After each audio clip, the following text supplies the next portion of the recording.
Yeah, to use a good Canadian analogy, it was like having a breakaway on an open net and missing the net.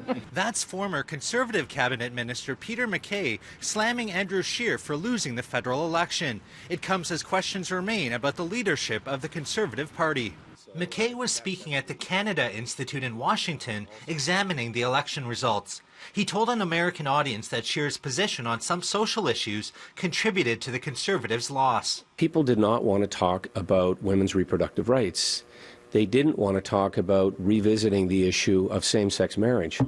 And yet that was thrust onto the agenda and hung around Andrew Scheer's neck like a stinking albatross, quite frankly. And I think among female voters in particular, and those who would have been impacted by any revisitation, it created a nervousness, or it took them out of their comfort zone if they were considering voting Conservative. Those comments have sparked speculation that MacKay is planning a leadership run. Although soon after the comments made headlines, MacKay backtracked on Twitter, saying, "I've repeatedly said I support Andrew Scheer. I worked very hard to help him in his campaign. Reports of me organizing are false." MacKay did campaign with Scheer during the election. Maclean's Ottawa bureau chief says MacKay knows what he's doing. It's hard to imagine that Peter MacKay wouldn't be deliberate about that. He's a very experienced politician. He's very conscious of the way what he says is going to be heard.